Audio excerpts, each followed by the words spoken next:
the most amazing thing about the action kit is that it is actually made by survivor parents that have experienced those harms and by child safety experts and law enforcement and different activists that are putting that topic into your hand and saying, here's what our best practices and here's how to help protect your family. Welcome to the Healthy Screen Habits Podcast. I'm Hillary Wilkinson. Whether you're starting your parenting journey with a newborn or looking to connect with your teen on technology, let's learn some new healthy screen habits together.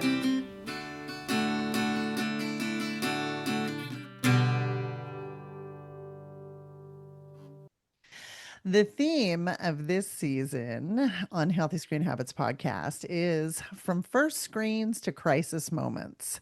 And my guests today are here to talk about the latter.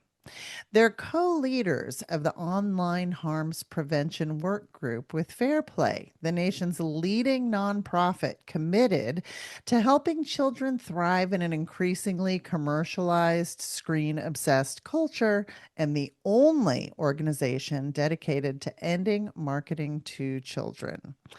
So, the Online Harms Prevention Work Group believes children and young people deserve to be safe online. And today we're going to discuss a very helpful kit designed to help parents get a handle on all areas of online harms. Our two experts today have both been on the podcast before. So, welcome back to Healthy Screen Habits, Julianna Arnold and Dawn Wible. Thank you, Hillary. Thank you. Thank you, Hillary. Julianna, last week you shared the story of your daughter Coco, and I encourage listeners to go back and familiarize themselves with the work you are doing on behalf of Coco and all families affected by social media, as well as the court case that's happening in downtown LA. Is there anything I just kind of wanted, we talked a lot about that, but is there anything that you'd like to add about your involvement with Fairplay or anything along those lines? Yeah, I mean, I don't think I would be here doing this work if it wasn't for Fair Play. And, I started off with the online harms prevention work group, kind of just listening, right? Like just learning and listening. And it provides such a amazing opportunity to hear other people who have been doing this longer, whether they're survivor parents or they're advocates like Dawn, who have had experience in these things and run their own organizations. So it was just phenomenal to be able to sit in with no pressure, and just listen. And then over time, slowly kind of get more and more involved. And then I was kind of like surprised when they asked me to be co-lead with Dawn. I was like, oh my God, wow, that's cool. So it's been a fantastic group that's very safe and very welcoming to enter in as a survivor parent when sometimes you just don't know what other people know yet. And you're coming obviously with some baggage and you're there for a little bit of a different reason. But um, yeah, it's what brought me to this work, really. I have to give it to the Online Harms Prevention Work Group. Mm, yeah. And in a different note, I can say all of the work groups have a different focus, and all are very inviting and non-shame based and very educational as well. So, Dawn, way back in season 6 of this podcast, we explored the work you do with your organization, which is Talk More, Tech Less. And I'll link that episode in the show notes so anyone who wants to get caught up can go do a quick listen. So, knowing that you are already passionate about digital wellness and all of these type topics, were there additional things that called you to lead the Online Harms Prevention Group? Yeah, really what you said, Hillary, of it not being a shame atmosphere, that is so true because technology affects all of us, right? I Mhm. mean, Some of the latest statistics are it's near as 22 hours a day, and there's 24 hours in a day. So it's such a huge part of our life. Why aren't we putting more conversations around it, more education around it, more safeguards? Just like we talked about with the trial, every other industry is required to provide guardrails. Why is tech company different? They're producing a product, marketing it to kids, and they should have the same kind of accountability that all the other industries do. And so it's such a huge passion of mine to do the education part, which is what I've done for so long. But being drawn to the online harms prevention work group it was just where my work evolved because I was tired of seeing the burden being put on kindergarten kids that I was talking to and parents and seeing the harms influence even my own kids. And so yeah, I was drawn to it and then get to work alongside the most incredible practitioners and survivor parents and see us working together on these issues is it's a powerful group. And I felt the same way, Juliana, when I first joined. I was just there to listen and learn. Right. Yeah.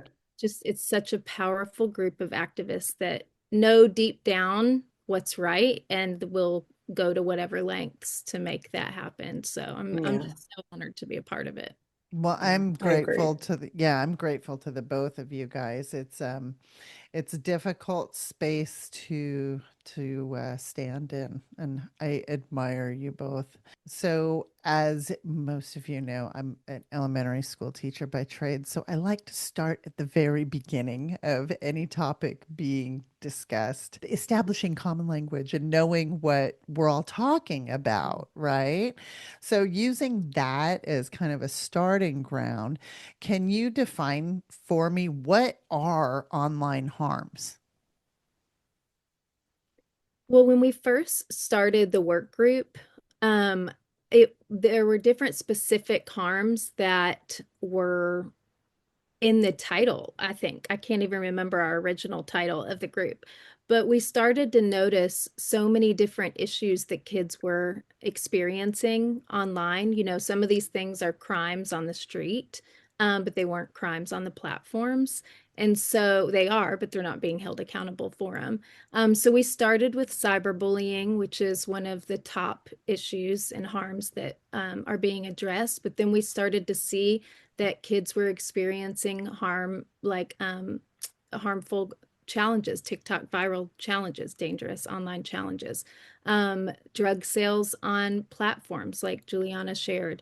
And all of these different things started to combine and we realized this is a bigger issue than cyberbullying alone, or this is a bigger issue than drug sales alone. These are all encompassing and affecting minors on the platforms. And so we ended up actually changing the name to online harm prevention because we realized we're not just dealing with one or two things. This is a whole grouping of issues, and that's where we started to target it. And really that came from the survivor parents that were joining. We would have a survivor parent join that had a completely new harm that Yeah. their kid had experienced and dealing with chatbots or just as technology was evolving, the harms began to add up. And we do have a list, online harms list, because when we were testifying in court about some of these different issues, they were saying, well, where are these things? We want to see what harms you're talking about. And so our work group produced a list that has the specific harms and links to resources for families and parents. And then that's where the action kit kind of evolved into. This issue is cross harms. It's the same. We all come from it, or not all, but some of us come from it from different places, different experiences, different harms, different atrocities, horrible things. But in the end, it comes from the same main cause is the fact that there's no guardrails for these companies and the way they design their platforms are very harmful. And the laws that are currently on the books are not adequate to meet the challenges. You know, they're very outdated. And so they were kind of built for a billboard kind of situation, which the internet kind of was in the beginning, right? And now it's just completely morphed into this. And AI has been driving this for since they developed the algorithms back like 10 years ago. So um, but none of us knew, Right. and that's why I think the real passion is like we have new families, like younger families, like they need to know, and we hope that once they know, they're going to want to speak up And about I, it because that's what we need. yeah, and I think the power in having that list is it does provide this common language what to use. Otherwise, I mean, you don't know what to call what's harming your family, and there's that's so Well, isolating. You feel as though I'm the only person who must have ever totally. experienced this. But if there's a name, if there's a, like you said, this powerful list of words, it's like you identify, oh, that's what I am dealing with at my house. And I feel like when I met other families that whether our harms were different, but it all like kind of focused around their, online activities and these social media platforms. Some of them I knew about, some of them I have no idea. And I was just completely shocked. But also, when you talk to parents who have lost their kids who are open about it, you find that there's a pattern in usage too that kind of leads them down this path. And it's the whole narrative that it's like the parents' fault.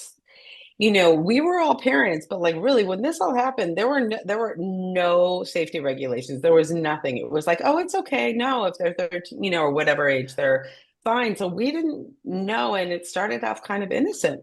A lot of the messaging was not only it's okay, it's good Well, to right. They can connect connect with and all other this people. stuff. They can, Yeah. yes. So no, I'm And so I think, we really didn't have enough information to make informed decisions, so we did the best we can to keep our kids safe. But the reality is the safety tools that they put in place were always after the fact. So it mhm, wasn't like they were designed safely. It was like, oh no, we have a problem, something came up, oh now we got to put a band-aid on it. And the right. reality is when you're a parent and you try to, like, as we all know, try to implement that, either it's not easy, B, you do it and you're all of a sudden your kids found a way around it because they're smarter than we are, and there's a whole network of them like talking about how you do that. Or yeah, they're just not effective. And so to say that that's good enough is not okay. That's not good enough. You know what I No, mean? So they can do better. I And the agree. whole thing is like just design me safely. We're not against the platforms. I mean, they're here, technology's here, AI, but that's the whole scary part is if we don't do something about it now, what's going to happen down the road? It's going to be that much more destructive, you know. Right. Well, So, and I want to add too that a lot of times the companies are the ones pushing that narrative that this is on the parents, that this is the parents' fault. At the same time, it's not providing that kind of protection for their products. For Right. yeah, because like parental controls are usually something that a parent has to actively do and keep in place.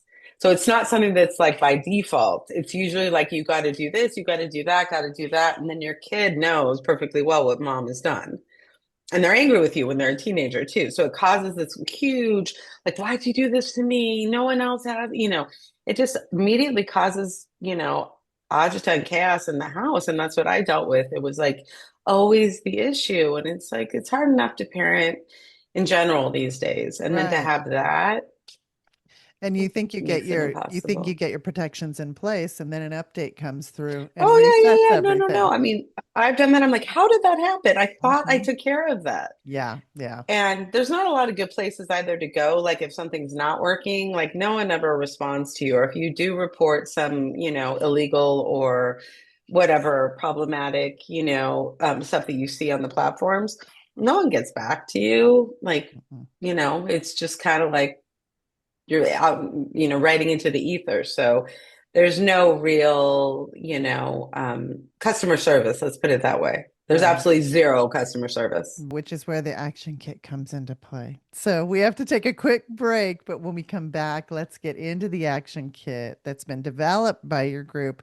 as well as some of the online harms that you're seeing surrounding AI. From brand new parents to parents of teens who already have their own smartphones, Healthy Screen Habits presentations can help you navigate parenting in this digital age. We cover topics like creating your own family tech plan with a template that helps you guide your conversations and how to improve our kids' mental health through healthy screen habits. If you have a book club, bunco group, or even a group of neighborhood moms that you'd like to gather together for creating a plan on how your kids are going to play together, grow together, and what apps to look out for, let's have a mom's night. In-person or virtual presentations are available. Reach out to us at healthyscreenhabits.org. Click the Book a Speaker button and let's get the fun started. I'm speaking with the co-leaders of the Online Harms Prevention Work Group at Fairplay.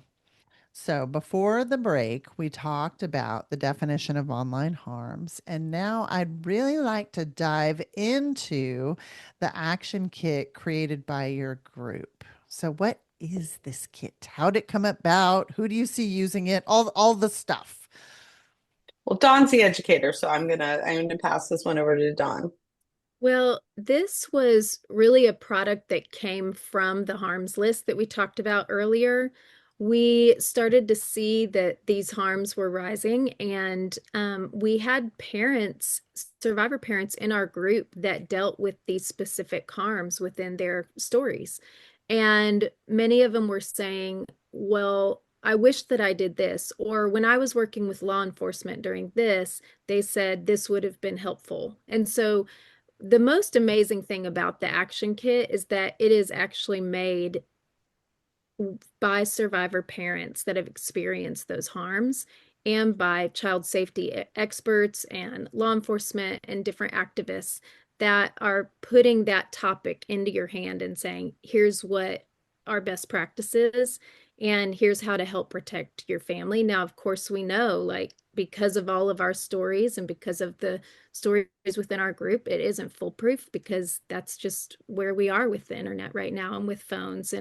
But it is a tool to help bring some prevention. I always say education is prevention. And for somebody to hear, if one person hears, hey, you don't have to send that picture when that person asks, it might not even be the person in that profile that you think it is. And so for them to hear that simple thing and make a empowered decision with that information, then that can prevent the harm and that can save lives. And so the list is I mean, it's extensive. We started with five or six. I think it was six, Juliana. Six, I think. I think in the end it was six that first year. And then we added up to 12. So anywhere from screen overuse, harmful challenges, illegal drug sales online, online sexual exploitation, pornography, depression, suicide, self-harm, eating disorders. So we have a specific one pager for each one of those harms. Can you break down like what a one pager looks like? Is it just a definition? Is it where to get help? Like, how is it meant to be used? Well, we tried to keep it like at a simple as possible, so it would be very accessible to many different groups of people. But really, it's kind of like an informational like design, like, okay, like what is this? What does it mean to say illicit drugs, online? Like, what does that mean? And then it's kind of like examples of the different types of stuff like that, because like sexual exploitation, there's never different ways online that kids are being sexually exploited. And then moving into some examples of like, just to give people real life examples of like what that could look like, and some statistics so that really like hits home. And then going into kind of what you should look out for if you see this, like, then that might be an indication that we have a problem.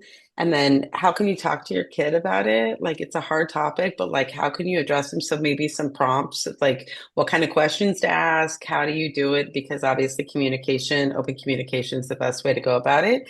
And then it kind of ends with, resources of like for more information. And as Don said, it's like there's no way it's not foolproof, right? Like, Sure. all we can do is provide this information to people, make them aware. Nothing's foolproof with these companies because they're they have so many resources and so powerful, and obviously no guardrails in what they're doing. So it's kind of like I hate telling young parents, like what I really think, which is like, don't let your kid go online. I mean, seriously. But knowing that that's a hard battle to fight with your kids, especially when they get older. Sure. And for that reason, and what we talked about earlier about the online companies, like trying to stay in front of the products they come up with, is a lot like digital whack-a-mole. We can't do what the top engineers, designers, coders, etc. in the world are doing, right?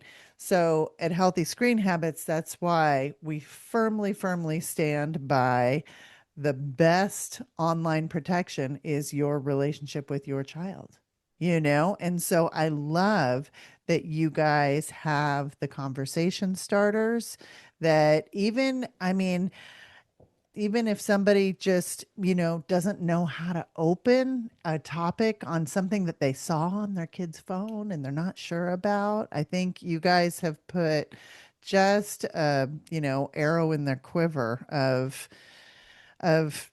you know, I don't know, just help. So thank you. And it's not an easy discussion to start. And I always said, like, it's not that I don't trust you, it's that I don't trust what's out there because really it's an open portal to everything bad in the world, For basically, sure. is what it is, For sure. and unfortunately, um, it's bigger than us and it's bigger than parents. And that's why it's unfair to say, like, if something goes wrong, that it's the parent's fault. Oh, yeah. In most No. cases, I don't see that, being the case.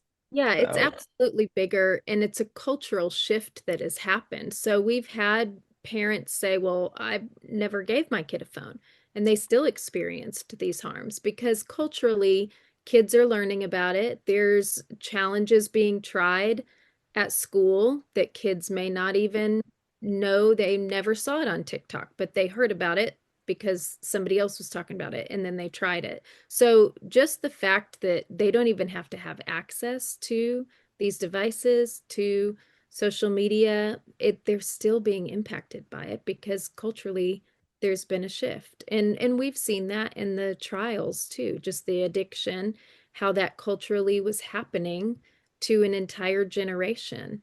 And we have to take a step back sometimes and look at the bigger picture of these harms and then see where our part is. And so I just love that this group is tackling not only the litigations, not only the legislation, but also education and just saying education, yeah. we need all of it. We need all of it. Well, that's it. It needs to be a holistic approach, you know what I mean? Because one piece without the other is not going to be meaningful and not going to be enough. So I think we all realize that and we all know where we stand, like where our area is of where we can have the most impact and respect each other that we know, like without these different parts and, we will never be able to, tackle this, huge, huge, huge, huge challenge Right. to society. And it's not like not just US, it's all over the world. Right. Right. So I think one of the biggest areas that we're all talking about in digital wellness and parenting right now is with tech is AI. And so can you guys, just because it is a newish topic, and although, as you mentioned earlier, Juliana, like that's essentially what the algorithms are. So we've actually been dealing with AI for years and years and years, but now it looks different. It feels different now that it's gotten into this interactive type component of it. And we're seeing online kids that have involved themselves with relationships, and I mean, but people are fostering friendships with chatbot. Are there types of harms that you see around AI specifically that are different?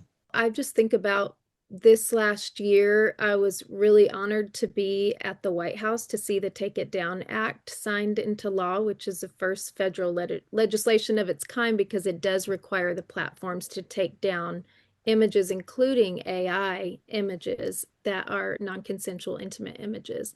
And that came from high school girls. This harm happened to them in Texas, and the, the boys in the school took pictures out of the yearbook, ran their photos through Nudify apps, which shouldn't be allowed in the App Store for minors, but they not only are allowed, they're advertised to minors. And they used those apps to sexually exploit their classmates. And there wasn't a law to protect them with AI being the images, but the Mhm. girls experienced the harm the same way they would have in with their own bodies, and nobody realized that. And so to be able to Yeah. be informed on some of these issues of sexual exploitation happening, but not even realizing that, this was before the explosion with Grok undressing women. And so the girls testified and pushed and pushed and pushed and got this law essentially updating sexual exploitation online and non-consensual intimate images updated to include AI. And we are seeing that happen on CSAM, child sexual abuse material, um, definitely in those issues, but then also interacting with chat bots. I mean, if you open Snapchat, one of the first contacts that the first person to contact is not a person, it's your AI bot, my AI, Mhm. or any of your friends are listed. And so it's being targeted to minors, and they know what they're doing. And so being able to put that kind of prevention in front of kids to help them understand the difference between a human and a bot, even in kindergarten, second grade, it's important content to inform them about. Yeah, definitely, especially because these companies have pushed to place their products in these schools without even the um, approval of parents. So, like your kids being exposed to this in school, they're in elementary school, and all of a sudden they come home with their, school issued laptop or Chromebook or whatever it is. And all of a sudden, I've heard parents say, like, all of a sudden I heard this, like, oh, mom, the AI chatbot wants to ask me how am I doing on my homework? I see you're doing your homework.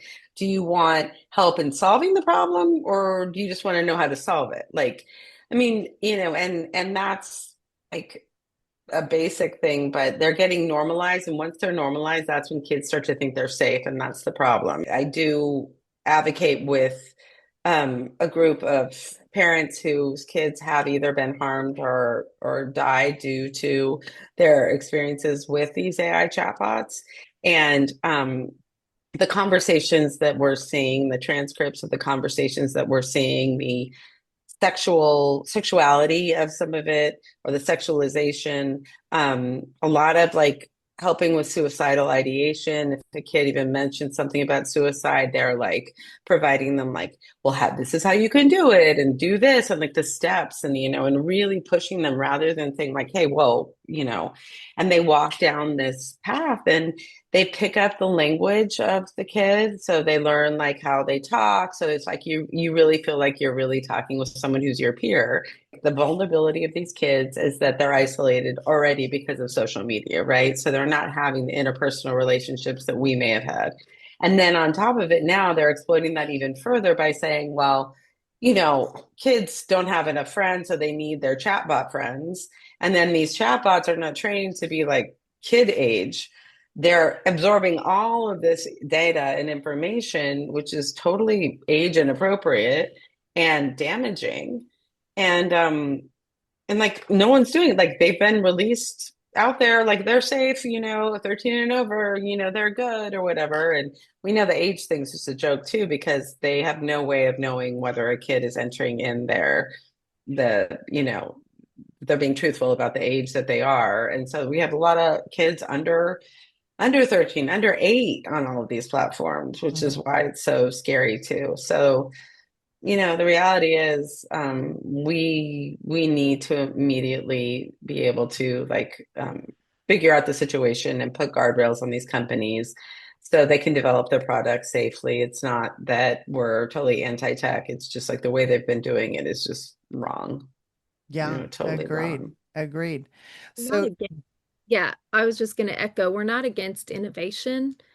It is so realistic for them to be able to put up these safeguards when they're trying to push to minors. We think about the internet age was the information age it started as, then it was the attention economy monetized, and Tristan Harris recently said now it's the attachment age. And it's really where, like you said, Juliana, targeting them to being able to be attached to bots Hmm. versus let's innovate. Let's use this in a way to innovate. No one's against that. We are against them targeting to minors. Yeah. You know, Yeah. like it just seems like they just are going for the lowest common denominator, the easiest way that they can make money so they can continue like now, like ChatGPT talking about having ads. Well, that's how you monetize, right? Like back in the day, I was like, how are they going to monetize this when they came out with Facebook in 2008?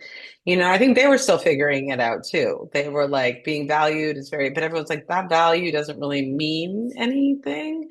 And then they're like, oh, now we have the answer. And so now they're just trying to replicate that with AI, which is super dangerous because it's at the expense of all of us, really, Yeah. you know, Yeah. especially our And kids. historically, when you look back at any revolution, say you say like the Industrial Revolution or, any other revolution, you look at and who were the people that paid the greatest price, and it was our most vulnerable population. Well, I mean, we all know what happened to kids in the industrial ages when they were shoving them inside, machinery because they were Yeah, little and they had little hands. And it's the same thing, the same analogy can be applied that's to a good today. analogy, Hillary. You know, yeah, it is. Yeah. It really is. And it's the shock that at this point in time of where we are in the 21st century that like you see not much has changed, you Yeah. know. Yeah. Yeah.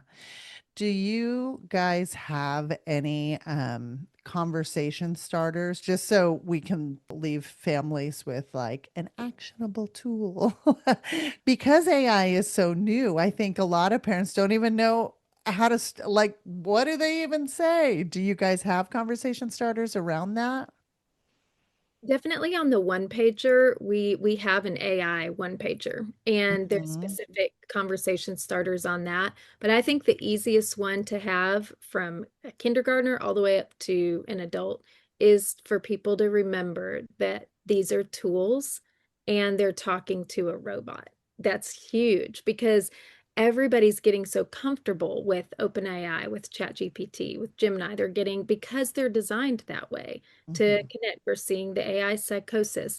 And so having that keeping that in front of people, that you can use this as a tool, not minors, but not young kids, but when you're talking to other people, you can use this as a tool, but it is not a human. And we were having to tell elementary and middle schoolers that about being able to interact with it on school devices.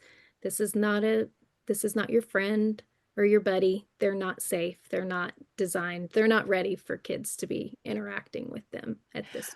And I just Yeah. think, I mean, you are dealing, when you look at it from developmentally appropriate practice, I mean, you are dealing with kids who are just years away from object permanence. I mean, they don't, it's insane to me that we're allowing AI to enter any of these zones. When we come back, I'm going to ask Dawn and Juliana for their healthy screen habit.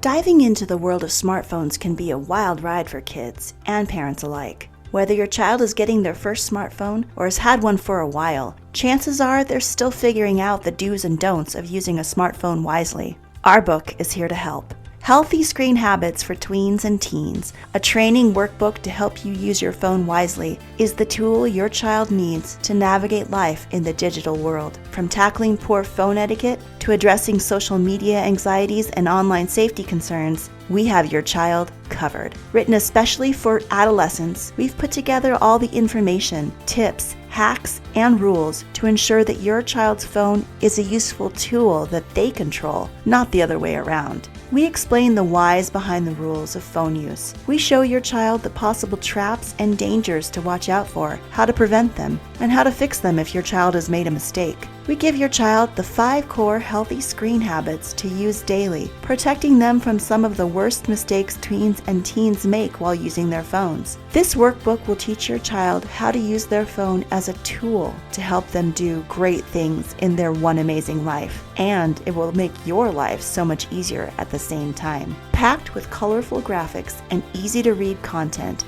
this resource is a game changer for kids. Don't miss out. Buy your copy of Healthy Screen Habits for Tweens and Teens on Amazon.com today. I'm speaking with the leaders of the Online Harms Prevention Work Group at Fairplay, Julianna Arnold and Dawn Wible. On every episode, as you ladies know, of the Healthy Screen Habits podcast, I ask for a healthy screen habit, which is going to be a tip or takeaway that listeners can put into practice in their own home. What's yours? Yeah, so I always say talking more about these issues because we need to normalize these conversations. It's happening among kids' peers, it's happening in their schools. And if you can be that place where it's happening in your home and you're normalizing it, we're able to talk about some of these things with them, then they will feel more supported, hopefully, to be able to come to you about the issues. And also, I think developmentally appropriately sharing the stories with them and letting them know that this happens. I have 3 boys, and we've talked extensively about sextortion. They're the ages that are targeted, that 14 Mhm. through 17. And so we talk about it. Hey, if you see a profile picture that looks like a really pretty girl, don't, you can always come to us no matter what, which some of my dear survivor friends have told me, continue to say that no matter what, that they can come to you. But like I said, we're up against power, and we're up against a lot of money and this huge industry. And so to be able to band together with your community and to be able to raise these concerns and talking about these issues is just so important. Mhm. Yeah, I mean, I totally second that. I think like having these conversations at age appropriate times, but starting young. And so when you don't want them to have a phone, they're kind of like aware of, well, like this is why mom doesn't want me to have a phone. Because like when they're younger, they're more open to that. They haven't already formed their opinions. And the other thing I just tack on that I see people having success with is when they're at school finding like-minded individuals or families who may want to bond with you. So you have a group of people rather than being the lone individual that their kid is not getting access. And there's been some success that when those families do that, then it's kind of like, okay, they can be more comfortable that they don't have a device. And then maybe that will become the norm. You know what I mean? Especially as we fight to get, devices out of schools. I think they'll become easier, because I think the problem is the schools had started to rely on them so heavily that if your kid did go to school without any kind of device, they were at a loss and they weren't going to get the same access to education as other kids. So I think open communication, starting at a young age, and I think really going to the extent of trying to explain as best as you can the whys and what's really happening, as age appropriate, and not just putting down bans, because I think that's when kids just want to do the opposite. They're like, mom told me I can't do it. I want to do it. Those are the two things I think really open lines of communication and acceptance, understanding that they're in a place, it's not like they want to do something wrong, but it's kind of being presented to them on a platter of all these things that they could do that might not be super healthy. So it's not like making them feel bad if they did do something, but letting them feel like, yeah, this isn't your fault, Mhm. and it's going to be okay and we're going to figure it out. you know. As always, you can find a complete transcript of this episode, as well as a link to that online harms prevention action kit, as well as the previous episode with Dawn about Talk More, Tech Less, all by visiting the show notes for this episode. Do this by going to healthyscreenhabits.org, click the podcast button, and find this episode. Dawn, Julianna, thank you for all that you're doing to build that